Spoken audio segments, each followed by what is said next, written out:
number of you will be joining as officers of the Indian Army, a great professional army. You won't be rich, you won't have wealth, but you'll have something much better. Respect in the professional army.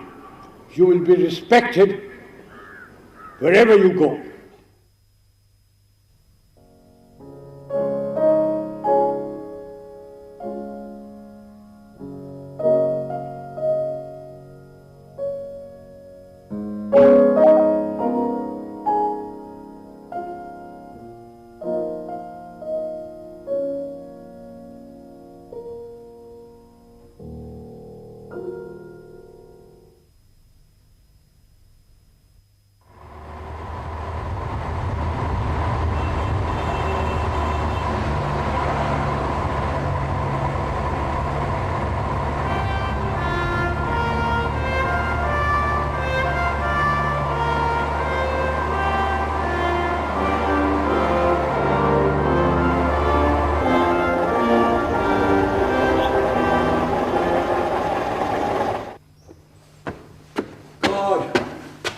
Hi Sam. Hello son, how are you? Aren't you happy to see me? When did you come? Oh, just now. How long are you here for? What, 5 days? Too long. Come on. Sam Hormasji Framji Jamshedji Manekshaw was born in a Zoroastrian family at Amritsar in 1914. So? One of the finest military commanders of the nation, Sam became India's first Field Marshal in 1973, attaining the highest rank in the Indian Army. His role as the Army Chief during the Bangladesh war operations had been vital to the country's outstanding victory. Today, the Field Marshal lives alone in the Nilgiri Hills in South India. He travels back in time over his rich and unique life with his grandson, Jahan, making the past come alive. So Sam, tell me about the beginning of the Bangladesh war. The Mukti Bahini. Oh, usual political stunts.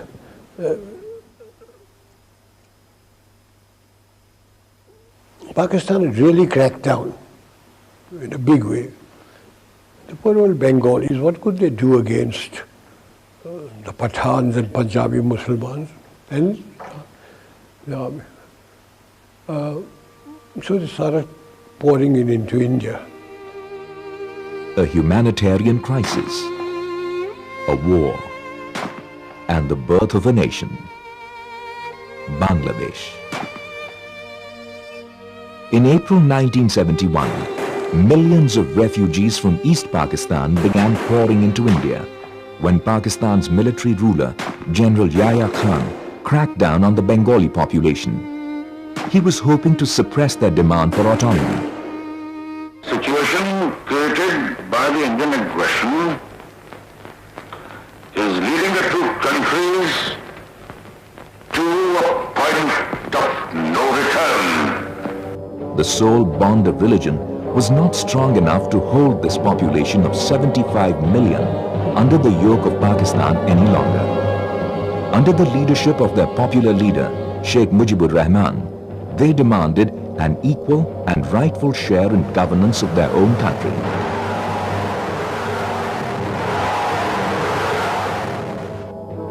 Prime Minister Indira Gandhi was greatly disturbed by this influx of almost 10 million refugees whom India was in no position to accommodate. She felt the solution lay in going to war with Pakistan and summoned General Manekshaw, Chief of Army Staff since 1969. And Mrs. Gandhi, in an awful temper, looked at me and read out messages from the Chief Minister of West Bengal that thousands of refugees have poured in, from the Chief Minister of Assam, the Chief Minister of Tripura. And she looked at me and said, "What are you doing about it?" "Nothing. What's it got to do with me?" So I want you to do something. I said, what do you want me to do? He said, I want you to march into East Pakistan. I said, that means war. So she said, I don't mind if it's war. So I said, oh, have you read the Bible? God said, let there be light, and there was light. And you say, let there be war, and there war? Are you ready? I certainly am not. Then I said, this was about 23rd of April. I said, you know, the Himalayan passes are opening, and if the Chinese give us an ultimatum, and I said, the monsoon will be breaking in a few days' time, and when it rains in that part of the world, it pours. Rivers become like oceans. If you stand on one bank, you can't see the other. My movement will be confined to roads. Because of climatic conditions, the Air Force will not be able to support me. And if I were to go in, I guarantee you 100% defeat. I said to Mrs. Gandhi, will you now give me your orders? And she, all right, cabinet would meet again at 4 o'clock. So everybody started walking out, I being the junior one. A smile on my face as I was going out. She said, Chief, stay behind. So I said, Prime Minister, before you open your mouth, shall I send in my resignation on grounds of health, mental or physical? And she said, oh, sit down, Sam, tell me. Everything you told me is the truth. I said, yes, everything I've told you is the truth. I said, it's my job to fight to win, not to lose. And she smiled at me. She said, all right, Sam, you let me know when you're ready. By December, the tension between India and Pakistan was at its height. Bangladesh's freedom fighters, the Mukti Bahini, were bravely resisting the Pakistani onslaught. The war finally began on the 3rd of December 1971 after Pakistan attacked several Indian airfields. Strategic military planning ensured excellent coordination between the Army, the Navy and the Air Force. India did not have to fight any foreign ally of Pakistan, neither China nor the United States of America, both of whom could have been very dangerous.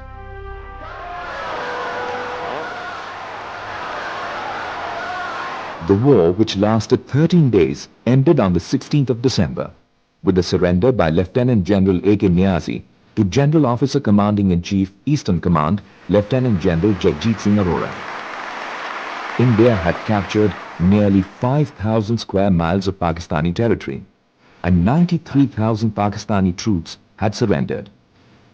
Bangladesh became the first nation to be born after the Second World War. Indira Gandhi's rule as Prime Minister had reached its peak.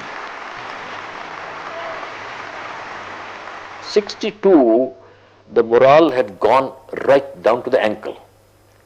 65 restored it, but very partially. Not until this brilliant victory was that morale fully restored. Here was a complete victory. The whole world looked on India now as a great regional power. Before, we were not considered to be so powerful. But after the Bangladesh war, we emerged as a major power in the whole of this area. This was perhaps an ideal time to once and for all put an end to the Kashmir dispute.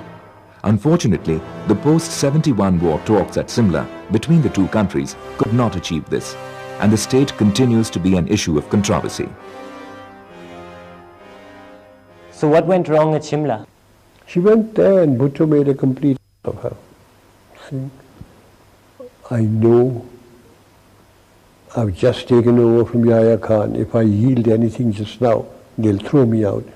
Give me a chance. In 6 months' time, I promise you, we'll settle everything peacefully. She came back and she told me, I said, he's made a monkey out of you.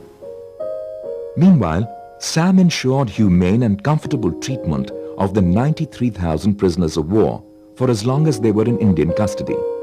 He also ensured special care for women prisoners of war. Both he and his wife Sillu worked hard to ensure the rights and welfare of war widows. while these Pakistani prisoners of war, lived in Pakka barracks belonging to the Indian Armed Forces in properly constructed buildings and in strong shelters. Our troops were staying in tents throughout that year and a half that the Pakistani troops were here. I went to Pakistan about 2 months after the conflict, and they really gave me a first-class welcome. The governor, this was at Lahore, the governor invited me for lunch, gave me a martini before lunch, wines at lunch, and during lunch he said, "General, will you do me a favor?" So I said, "If I can, Mr. Governor, I will." I thought he was going to be asking me about some relation of it. He said, "My staff is outside. They want to shake hands with you." I went out, and there they were all lined up. About the 11th man took his pagri off and put it at my feet. So I picked it up. I gave it to him. "ये क्यों आपने किया?" कहता, "हजूर, आप थे तो हम बच गए. मेरे 5 लड़के आपके कैदी हैं. उनकी चिट्ठी आती है कि आपने सबको कुरान शरीफ दी. वो लोग बैरक में सोते हैं, आपके जवान बाहर सोते हैं. वो लोग चारपाई पे सोते हैं, आपके जवान ज़मीन पे सोते हैं. आप जब जाते हैं हाथ मिलाते हैं सबके साथ, लंगर में जाकर खाना टेस्ट करते हैं." And he turned around, the governor was with me. अब हम कभी नहीं मानेंगे साहब कि हिंदू खराब है. And I got into trouble in my own country. The bureaucrats and the ministers complained about me कि चीफ साहब तो उनको ऐसा रखते हैं कि जैसे उनके जवाई हैं, as if they were my sons-in-law. They complained against me, cabinet meeting, at the meeting. Mr. Gandhi looked at me. I said, "Prime Minister, they were soldiers. They fought. They fought extremely well. They lost. And I'm looking after the soldiers. No, I've forgotten all about the war and everything." Soon after the war, General Manekshaw was awarded the Padma Vibhushan for his exemplary contribution to the nation. On 1st of January 1973, he was made India's first Field Marshal, a rank that is held for life. He therefore continues to be the senior-most officer of the Indian Army. I think he deserved it.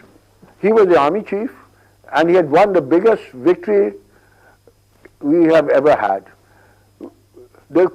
He was the army chief, and therefore credit has to go to him. He is one of the finest military commanders that India has produced. Why one of? Perhaps the foremost. Sam, what was your greatest achievement in the army? Do you know, from the rank of second lieutenant to field marshal, I have never punished a man. My adjutant general, when I was the chief, and my judge advocate general used to get, wild. Court-martial proceedings would come to me. If they said not guilty, I'd sign. If they said guilty and punished, I'd take the file home, I'll look at it, I'll say, "No, I think witness number 3 has lied, it's the so-and-so thing." And they say, "How can we maintain discipline with you as the army chief? You're not punished." I say, "You damn chaps, sit in Delhi with your wives and your children in lovely homes, and you forget what those chaps are going through." About a year after the Bangladesh war, I had come down from England, and we went shopping for just father and I, because I wanted to buy some cutlery, and we happened to find ourselves in Connaught Circus, and somebody, I think it was one of the shopkeepers where we went inside, recognized my father. Next thing you knew was he must have phoned up his friends, or the grapevine, whatever it was, but the whole area where we were, every shopkeeper was out. Every shopkeeper had something to say, came and talked to him. somebody wanted to touch his feet, somebody wanted to give him a present, somebody had some story to tell, and it was amazing how much affection and respect he commanded at that time. I couldn't go anywhere when people would ask, General, when are you taking over? One evening at 4 o'clock in my office, I was having tea when Mrs. Gandhi rang up. She was in Parliament House.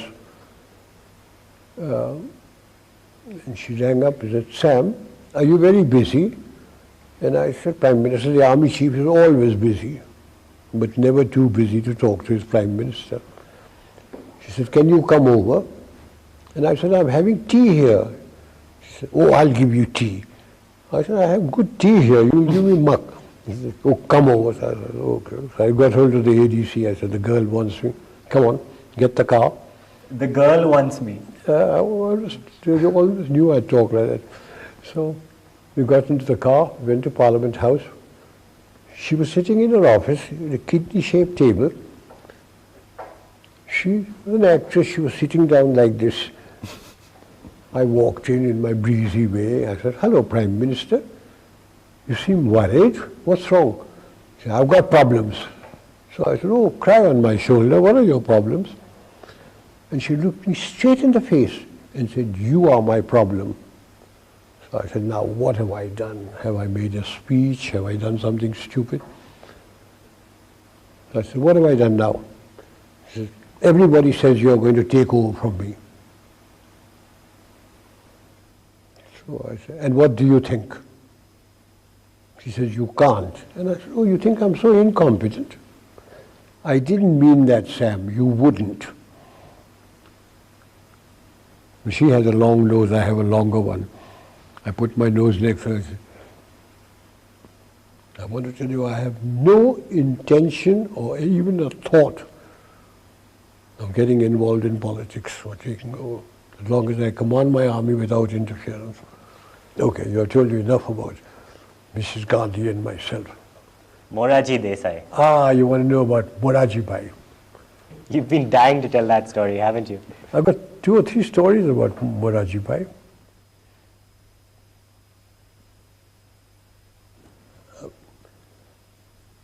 When I became Army Chief, Moraji Bhai was the Finance Minister in Mrs. Indira Gandhi's cabinet. Then he became Prime Minister. Mrs. Gandhi lost the election, he became Prime Minister. One day he said, I believe you drink?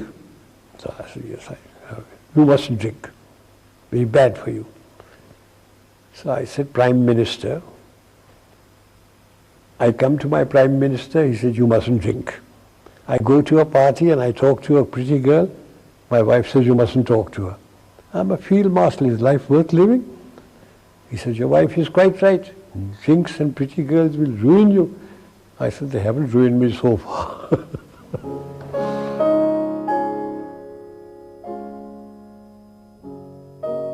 Sam, what are you reading? Some muck, as usual. Look what I found from Bombay. What?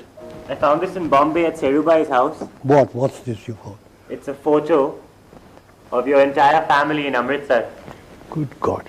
I even recognize myself. How old were you then? Where did you find it? Serubai has it. Has a whole bunch of them with her. So? So what, I recognize myself there. A good-looking chap. I know. I wanted to know a little bit more about your childhood in Amritsar. My father was a doctor. His ancestral home was Balsar. He became a doctor in Bombay at a very young age. Then he met my mother and he got married, but he couldn't earn a living in Bombay. So they said, Dr. Manekshaw, go to the Punjab.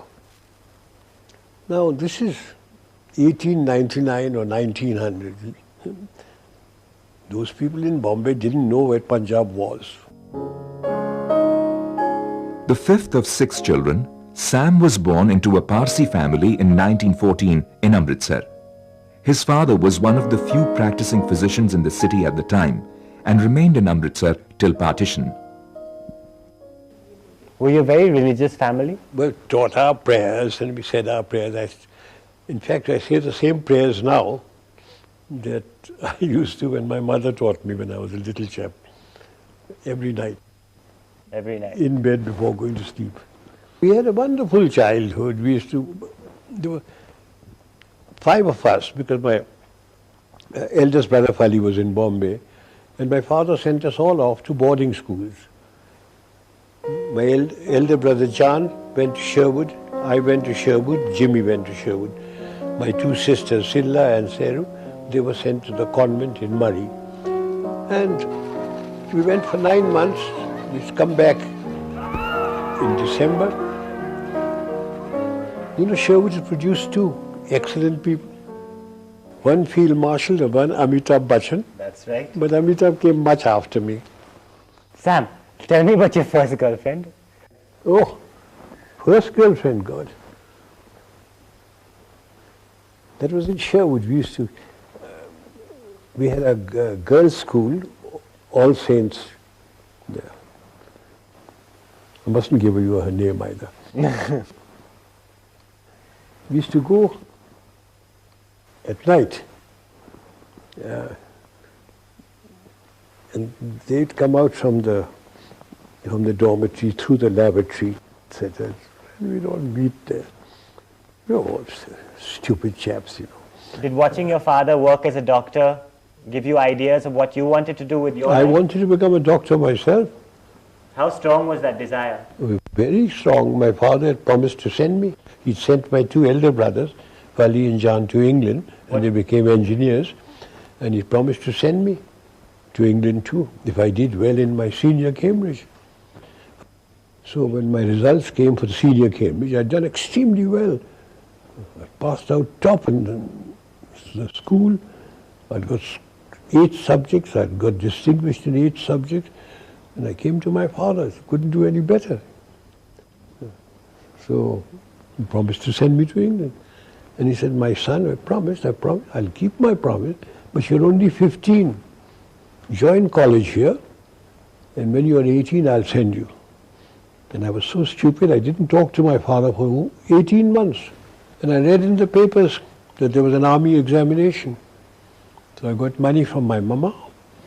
I went to Delhi, appeared for it, and I got into the army. In 1932, Sam joined the first batch of the Indian Military Academy, Dehradun, as a gentleman cadet. He went on to study at the Staff College, Quetta, and still later to the Imperial Defence College in the United Kingdom.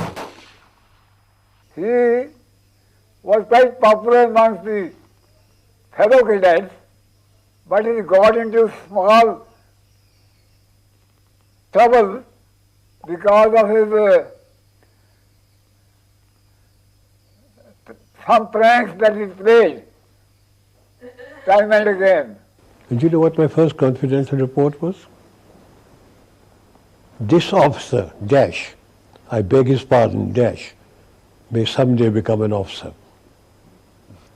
You know, those days, every officer who joined the Indian Army, British or Indian, had to do 1 year with a British regiment. So I did my first year with the Royal Scots. That's right. And they couldn't, the jocks couldn't pronounce my name. They used to call me Mr. Macintosh. During World War II, Sam fought as an officer of the Frontier Force Regiment under General Slim. While defending the bridge over the river Sitang in Burma, he was severely wounded by Japanese troops. Recognizing his courage and fearing he would not survive, Major General Sir Richard Covens removed his own military cross and presented it to Sam as an immediate award for gallantry in the field. I was a major. Japanese thrashed the life out of us. Jap put a whole burst of Tommy gun into my stomach. Nobody thought I'd ever live. My mother-in-law always used to start saying her prayers early in the morning, around about 4 o'clock. And as she was saying her prayers, suddenly she looked up and she saw my husband drenched in blood. and she knew that Sam was wounded, because my husband and Sam were very close to each other. And within 2 or 3 hours, we got a telegram saying Sam was wounded. It was, 36 hours after I was wounded. And I was lying there moaning, blood coming out of my mouth and from everywhere else. And my batman, Mayor Singh, got hold of the surgeon, Australian surgeon, said, my Saab is wounded. So he said, when was he wounded? He said, yesterday. Where was he wounded? In the stomach. He said, oh, can't waste my time over him because, abdominal injuries, unless you deal with them straight away. But Mayor Singh said, no, my Saab is still there. So he brought him to me. The fellow looked at me, he said, what happened to you, young chap? By that time I had regained consciousness. I said, a bloody mule kicked me. So he said, oh, you got a sense of humor. Worth saving. So they operated on me in the hospital. After partition, I became director of military operations, and I remained director of military operations for 3.5 years. I was sent to Kashmir with VP Menon, who was the state secretary. The Maharaja's army the Muslim element had revolted, the tribesmen had come in, and I was sent there with him, VP Menon, to see if he can get the accession from the Maharaja, see what the military situation was like. And at about midnight, the Maharaja signed. He kept on saying, you must send soldiers in. He said, we can't send soldiers into your state unless you accede to India. So at midnight he acceded to India. VP Menon handed over the accession papers to Mountbatten. Mountbatten looked at me. He said, Manekshaw. He didn't call him Manekshaw. Manekshaw, what's the military situation like? I said, very bad, sir. The tribesmen are busy looting and raping about 9 kilometers away from Srinagar and the airfield. If they once get in, we've lost Kashmir because we won't be able to fly troops in, etc. So he looked at Nehru, and Nehru talked and all, until Sardar Patel lost his temper. He said, Jawaharlal, do you want Kashmir or do you want to hand it over? He said, of course, Kashmir is ours now. So he said, will you issue orders?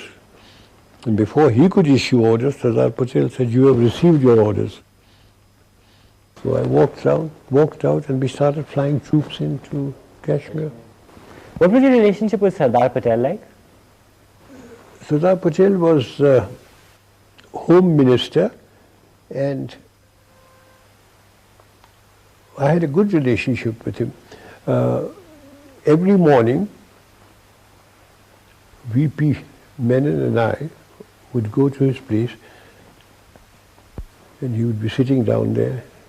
His daughter, Bunny Ben, sitting cross-legged with a Parker fountain pen, a brown Parker pen, taking notes.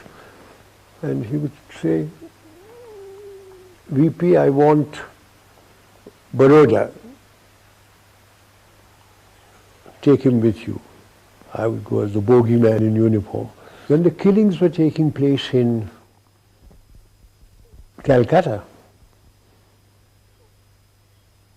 by British Commander-in-Chief, he came along and said, hey you, the Sardar wants you in Calcutta. So I said, why me, sir? He said, he phoned, he wants you there. An aircraft has been laid on for you. So I went there. The Sardar was with the Chief Minister, B.C. Roy. When I went in there, he said, I don't want arguments, etc. I'm going to ask you a question, I want an answer. If I hand over the situation to the army, how many Bengalis will you kill and how long will it take you? I was a very young brigadier. So I opened my mouth. I said, sir, about 100 in about a month.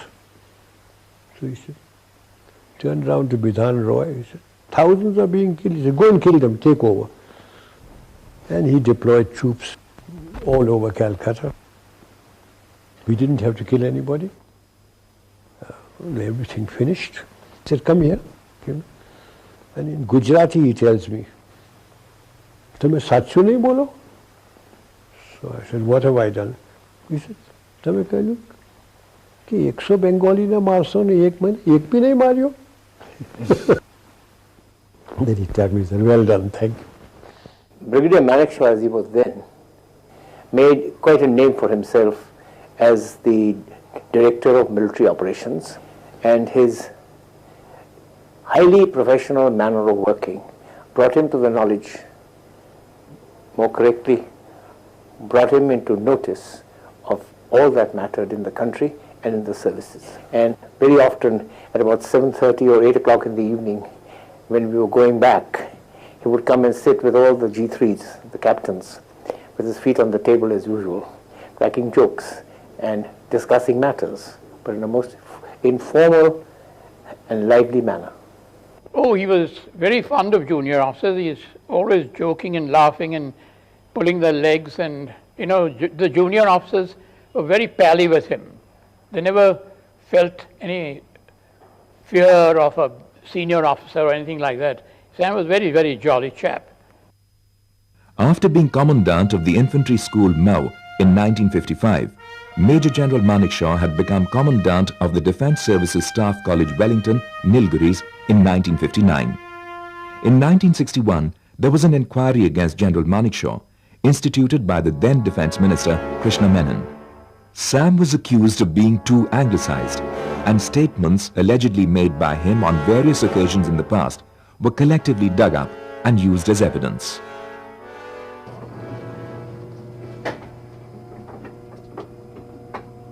I was posted to the Staff College. As Commandant? As Commandant. And they hatched up a plot against me.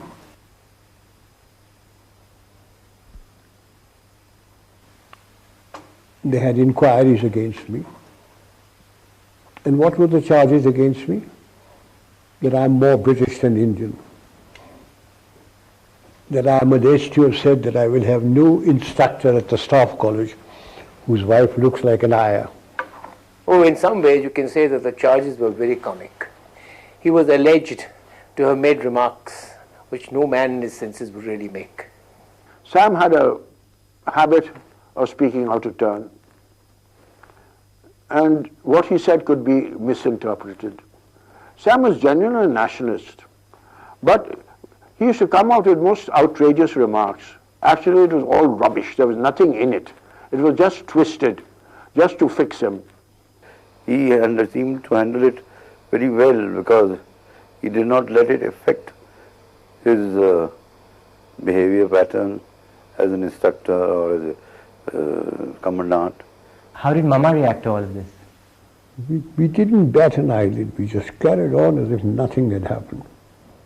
Towards the end of the inquiry, China attacked India over a border dispute in October 1962. The attack took everyone, including Pandit Nehru, by surprise, and the Indian army, completely unprepared for a war, faced a debacle. Sam was sent to Tezpur as General Officer Commanding 4 Corps.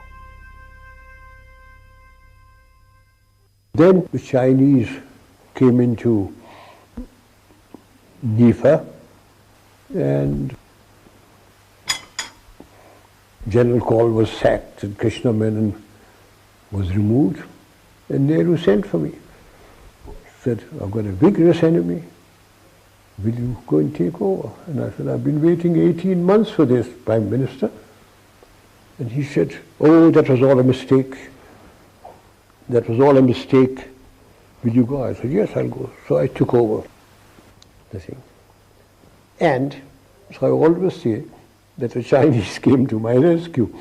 If the Chinese hadn't come in, and if Krishna Menon and Kaul hadn't been sacked, I don't know what they would have done with me. I said, I don't want to know what happened in the past. All I want to know is, who are my commanders? Where are the Chinese? How much ammunition have I got? How much oil, petroleum and food have I got? I just leave the map to be here. After half an hour, I rang the bell, they came in, and I said, I don't know whether I'm doing right or wrong, but these are my orders. And that was the time when the Chief of Staff took his hat off, flung it on the ground, jumped on it. He said, thank effing God, at last somebody is giving orders. We have never had orders before. And my orders were that we start advancing. So where? Now, Khanna, Leisure. So Sam, tell me about when you joined the Gurkhas. Oh Lord.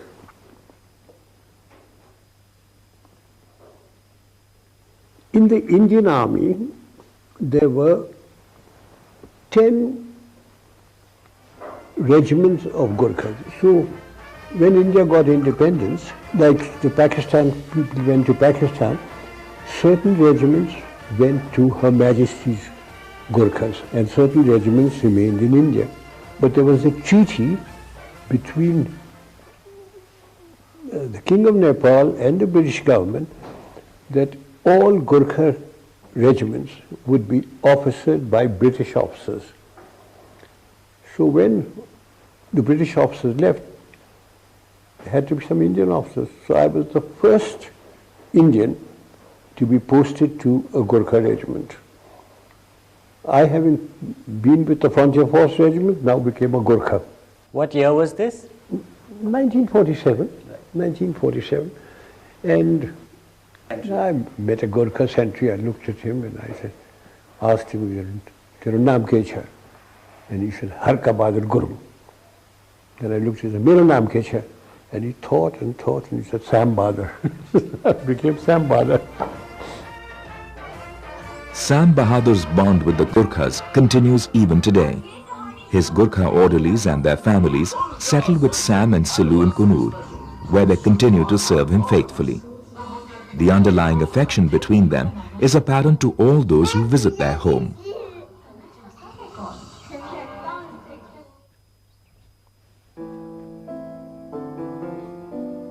Hey Sam. After retiring as army chief, the Field Marshal created a new life for himself in the boardrooms of the corporate world. He was invited to join the boards of several top companies of the country and continues to actively help and advise them regularly. His ability to motivate people from all walks of life is perhaps one of his greatest assets. I'm going on the 29th of this month to Madras. From Madras I catch a flight to Calcutta. I have an annual general meeting of East India Hotel on the 30th. I come to Bombay on the 31st. How many companies are you on the board of now? You're not allowed to be on the board of more than 14. And I'm on the boards of 14 companies. And you're not allowed to be chairman of more than 10 companies, but I'm the chairman of 6. Do you want to get up to 10? No, I want to get out of some of them.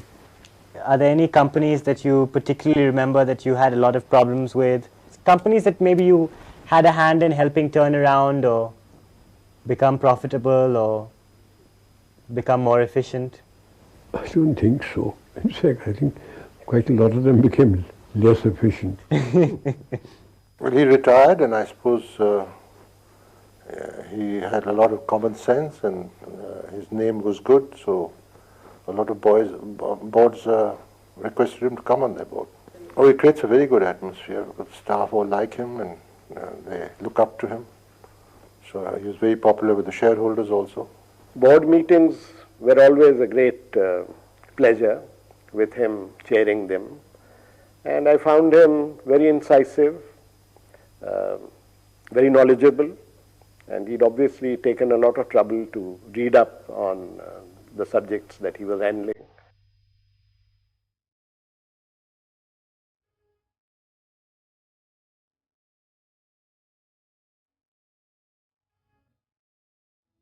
calm and constant presence in Sam's life was his wife, Silu.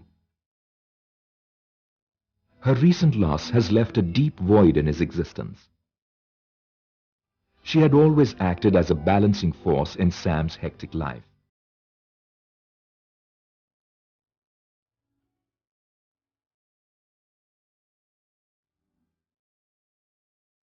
A talented artist, Silu was actively involved in the Army Wives Welfare Association, particularly during the Bangladesh War.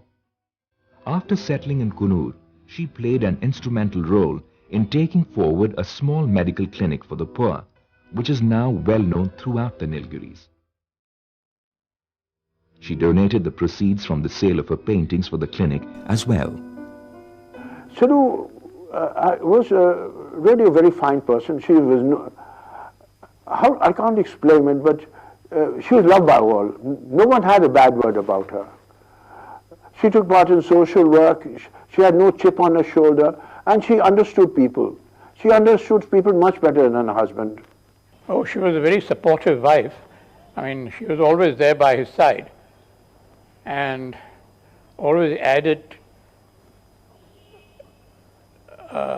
to Sam's charms, because the two of them went together everywhere and they were almost inseparable. He was a head of a very happy family, and I think that went a long way in molding the mental makeup of this man. He was happy at home, so he was efficient and happy in his work. So Sam, tell me, having been in born in Amritsar, having lived all over India, why did you finally choose to settle in a place like Kunur? Funny.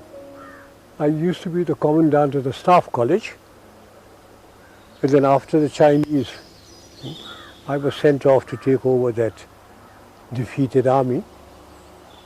And Mama was here, and she bought half acres of hillside for the princely sum of 18,500 rupees. Mama built this house? Mama got it built anyway. She designed it. So why don't you tell me why we call this place Stavka? Oh, that's very simple.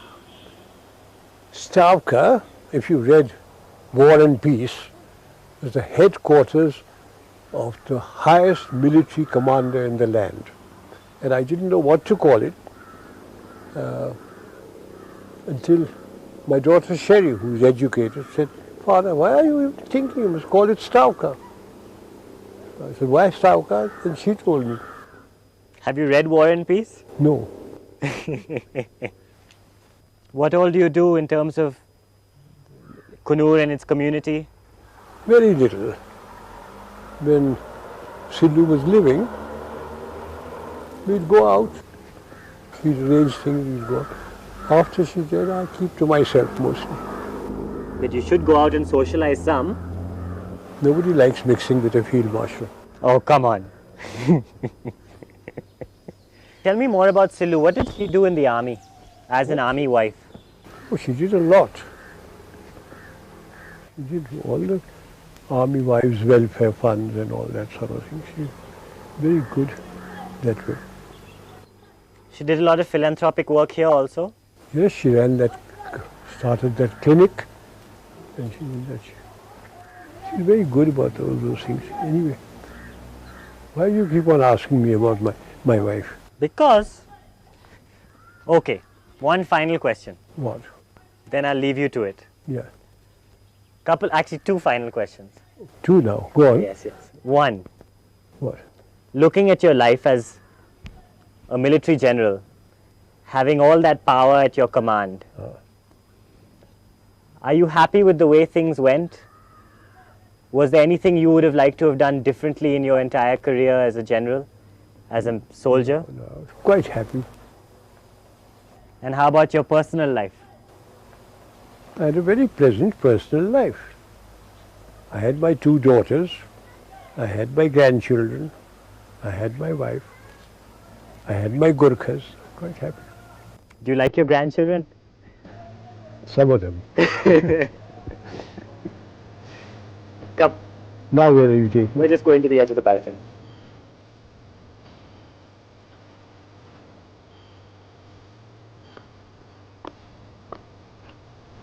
That we'll plant tomorrow. 10 fingers. 10 fingers.